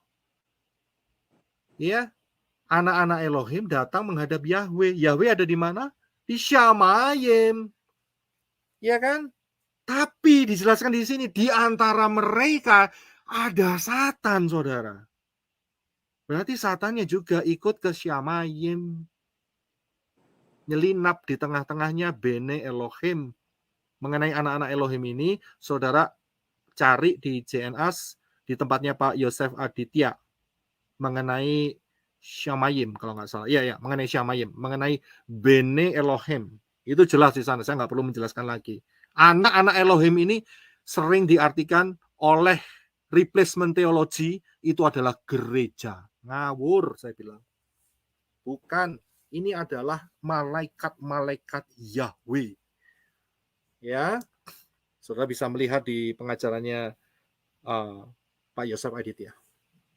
Ya, jadi paham di sini?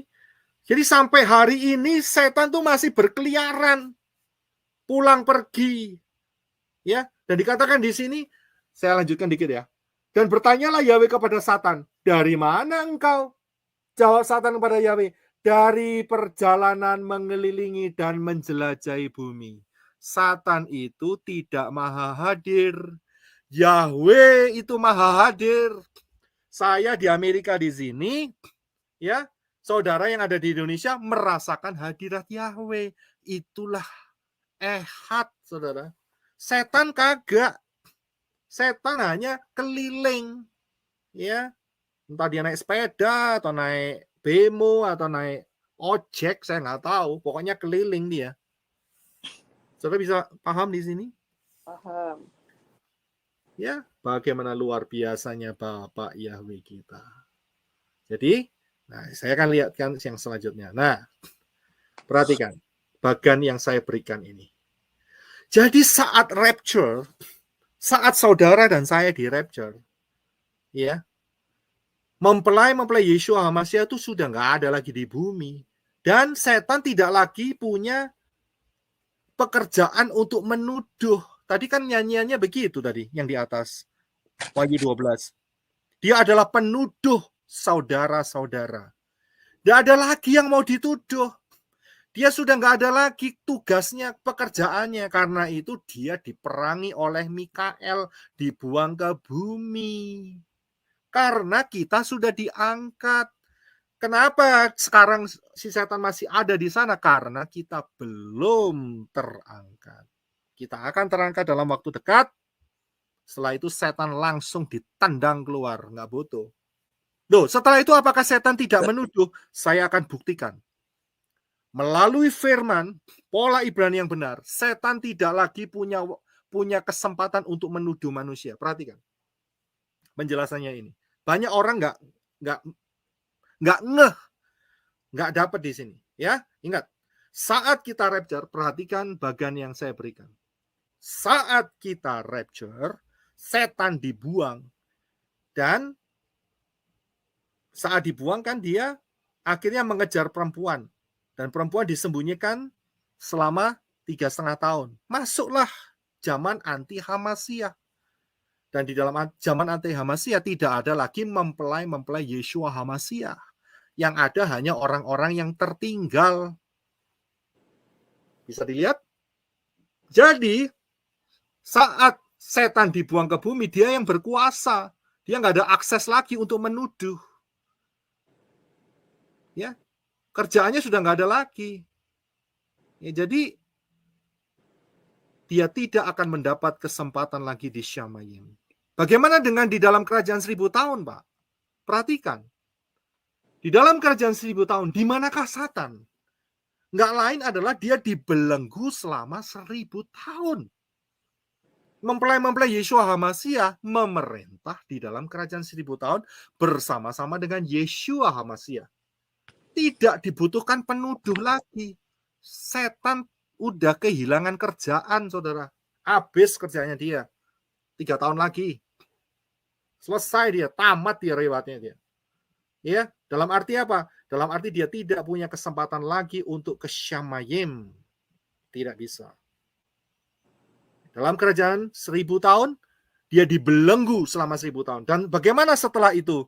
Setelah itu terjadi perang Gog-Magog, dia dibinasakan untuk selama-lamanya di lautan api. Selesai dengan Satan dan malaikat-malaikatnya. Bisa lihat, tidak akan pernah kembali ke Syamayim. Tidak pernah. Ya, yang berikutnya. Perhatikan, tadi kita sudah sampai di ayat ini kan? Ya, ayat 12. Saya akan bacakan yang biru. Sebab itu bersukacitalah Syamayim dan mereka yang diam di dalamnya. Kenapa?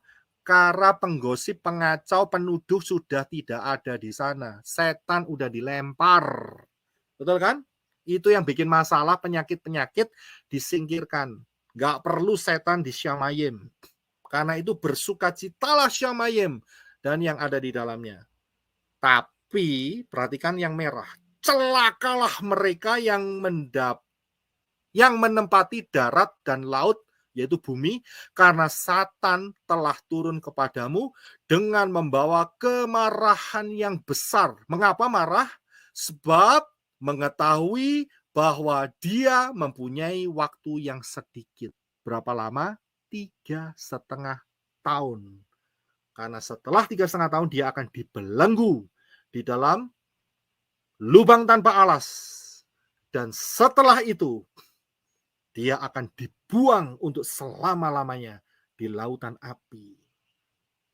Luar biasa kan? Pola Ibrani yang benar. Dahsyat. Next. Tinggal sedikit lagi. Perhatikan yang ini. Apakah lambang ini rapture? Perempuan yang diberi sayap burung nasar karena mempunyai 2 sayap burung nasar. Saudara perhatikan kronologi perempuan. Ya, perempuan ini pertamanya adalah yang diselimuti oleh matahari, bulan, dan bintang dan hamil, mengandung. Kemudian setan membidik kandungannya dan kemudian setelah itu perempuan ini melahirkan anak laki-laki yang diangkat ke Syamayim. Itu adalah mempelai Yeshua HaMashiach.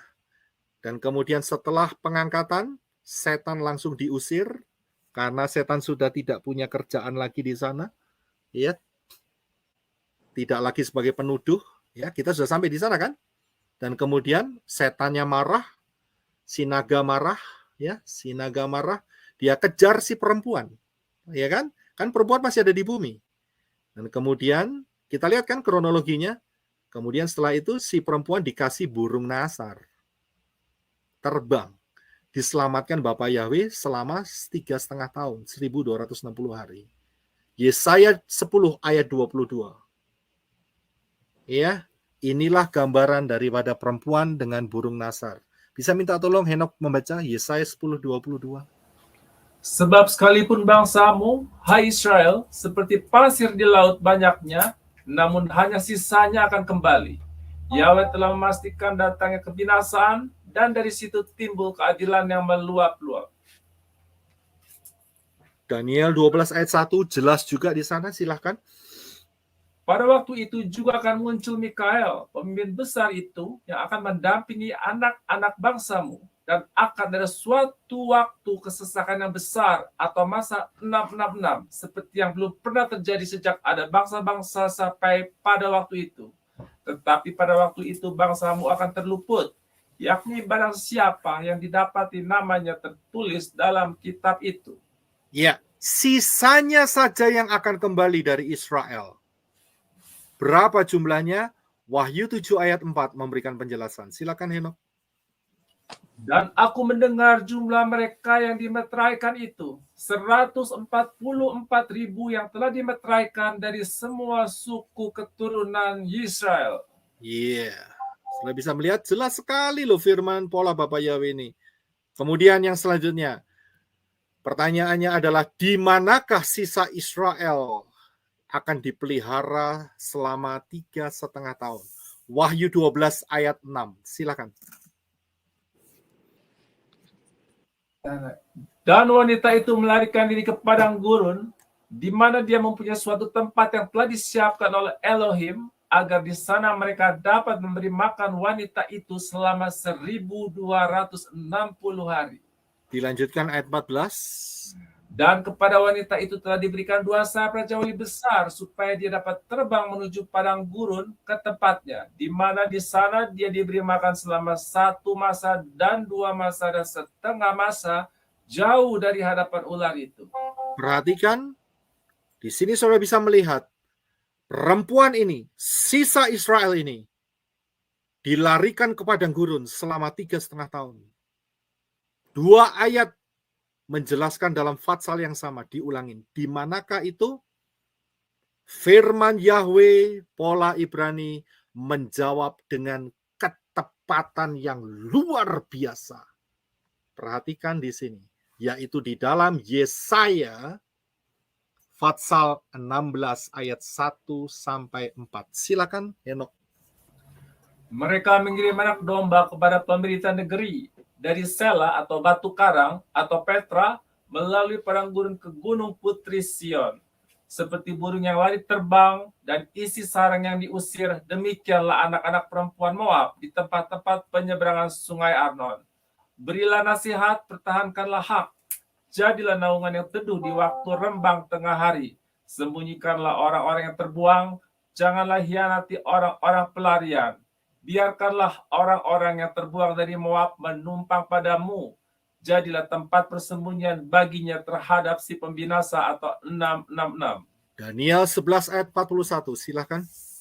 Juga tanah permai akan dimasukinya dan banyak orang akan jatuh, tetapi dari tangannya akan terluput tanah Edom, tanah Moab, dan bagian yang penting dari Bani Amon. Saudara perhatikan, ada satu tempat di dekat Israel, di bagian selatan daerah Moab dan Amon. Dan tempat itu bernama Petra, karena banyak batu karangnya. Dan daerah-daerah itulah merupakan daerah-daerah persembunyian untuk 144.000 selama 3,5 tahun. Karena dunia ini dikuasai oleh Satan di masa 666. Tetapi sisa Israel diselamatkan. Ini luar biasa sekali. Maka itu saya bilang, cintailah pola Ibrani. Saudara akan betul-betul dimanjakan oleh Bapak Yahweh dengan pengertian-pengertian yang super dahsyat. Selanjutnya, kita akan buka terus. Tidak lama lagi, ya, ini berharga sekali nih Wahyu 12. Ya, jadi tadi kita sudah lihat bahwa sisa Israel akan disembunyikan di daerah-daerah Petra. Ya. Kemudian, siapakah keturunan yang tersisa? Nah, ini dia. Kita sudah sampai di ayat yang terakhir ya. Siapakah keturunan yang tersisa atau keturunan yang lain itu? Ya. Jawabannya adalah 1. Kita kembali yang ke atas tadi. Yaitu bagaimana jika mendengar pengajaran pola mesianik tetapi tetap tidak mau taat dan tetap berpegang pada pola Yunani us-us dan apem jihad, tetap 25 Desember, Rabu Abu, Easter dan sebagainya. Berdasarkan pola Wahyu 12 mereka tidak rapture dan silahkan menikmati masa 666. Inilah yang disebut sebagai keturunan yang lain. Saudara bisa perhatikan pengajaran saya, dipilih jubah putih atau lenan halus, saya bongkar habis di sana. Inilah dia, yaitu siapa yang tertinggal rapture. Keturunan yang tersisa, yang diperangi Satan. Saya perjelas lagi di sini. Yang tidak rapture atau tidak terangkat, diperangi Satan. Jelas Wahyu 12 ini, dahsyat Wahyu 12 ini. Ya. Jadi jangan mengharapkan tidak terangkat. Hati-hati. Ya, jangan berpikir saya tidak terangkat, nanti ada yang namanya second chance, kesempatan kedua. Itu tipu daya daripada pengajar-pengajar palsu di luar sana. Ada pengajaran yang mengatakan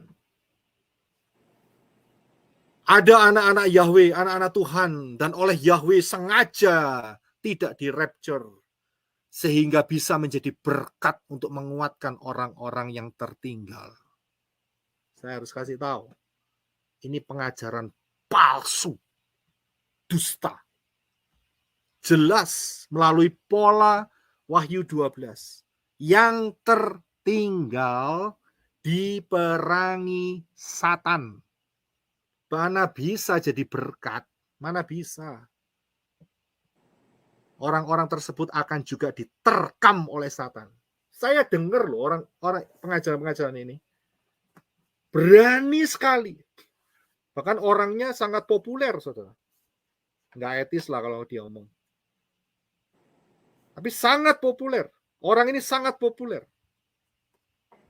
Mereka mengajarkan, saya nanti tertinggal. Ya terserah, tertinggal loh nek mau. Nek saya nggak mau. Saya mau rapture. Saya nanti tertinggal dan kita yang tertinggal akan menjadi berkat dan akan terjadi yang namanya gelombang pertobatan massal. Saya bilang itu dusta setan. Titik. Bisa lihat? Kemudian ada juga pengajaran yang mengatakan pelayanan orang sempurna, 2 saksi Elohim, Wahyu 11. Ini barusan ada yang langsung tanya ini, ngetik saya. Shalom, mohon penjelasan dengan 2 saksi yang diutus Elohim pada masa anti-Hamasiyah. Perhatikan ya, Wahyu 11 itu, 2 saksi itu dikirim untuk orang Israel. Untuk orang Israel memang impact-nya itu secara global, karena dia punya kuasa untuk menahan hujan saat dia bernubuat. Tapi perhatikan, dia dikhususkan untuk orang Israel, bukan untuk orang Goyim, orang-orang non-Israel, bukan. 2 saksi itu untuk orang Israel. Karena masa orang Goyim itu sudah selesai. Kapan? Saat pengangkatan. Dan perhatikan pengajaran yang di jubah putih atau lenan halus. Ya, saudara akan bisa melihat dengan jelas. Saudara mampir di sana, saya nggak harus ngulangin lagi karena panjang sekali di sana. Saudara perhatikan bahwa orang-orang yang tertinggal diperangi Satan dan kalau mereka mau selamat, ya harus menumpahkan darahnya sendiri, bayar harga, ya, meterai kelima. Nanti kita belajar ya soal itu ya. Pengajaran orang sempurna, 2 saksi Elohim, ya, yang akan menyelamatkan, menjadi saksi, menjadi berkat. Tidak ada fondasi firman. 2 saksi Elohim dikhususkan untuk Israel. Ya, jadi untuk orang-orang bisa mendengar, ini kesempatan yang paling terakhir. Dan setelah itu mereka harus mencuci jubahnya dengan darahnya sendiri. Jadi kita tahu bahwa orang sempurna tidak ada fondasi firman. Kesimpulan. Rangkuman. Yang pertama, yang di rapture adalah orang yang mentaati pola mesianik yang benar. Yang kedua, sepertiga anak-anak Bapa Yahweh akan murtad. Yang ketiga, rapture terjadi sebelum 3,5 tahun. Yaitu terjadi sebelum masa 666. Keempat, Israel sisanya saja yang akan diselamatkan, 144.000. 5, yang tertinggal rapture akan diperangi oleh Satan. Inilah rangkuman Wahyu 12. Sedikit lagi, sadarlah saudara-saudara yang di luar sana, bahwa tahun sekarang kita ini 2023, kalau dihitung sejak kejatuhan Adam dan Hawa, hampir mencapai 6.000 tahun. Dan inilah pola kedatangan Yeshua HaMasyiah. Jangan remehkan. Lebih jelas lagi, saya berikan bahwa kita sudah memasukin cycle Shemitah yang terakhir. 3,5 tahun yang pertama. Di depan kita, tidak lama lagi, akan ada rapture. Sadar. Pola-polanya jelas. Pola-pola yang di luar Ibrani, ya, itu miskin, tidak bisa mengalahkan pola Ibrani yang benar. Luar biasa ini. Yang berikutnya, kita telah memasukin Shemitah, satu cycle Shemitah terakhir. Satu cycle Shemitah 7 tahun. Dan itu kalau dihitung, perkiraan pola ini menunjuk di satu titik.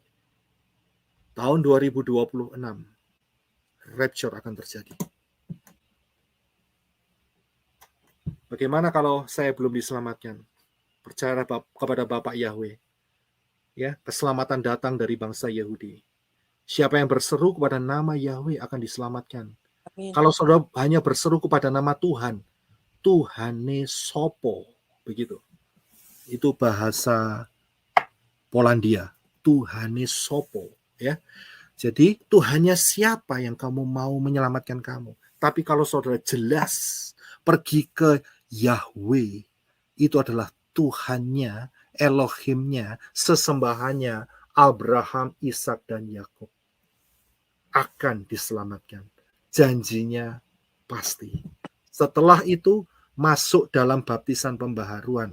Jangan keraskan hati, jangan berlambat-lambatan, sesegera mungkin. Bertumbuhlah dalam kebenaran firman, setia, jangan murtad, dan sampailah kita kepada pengangkatan.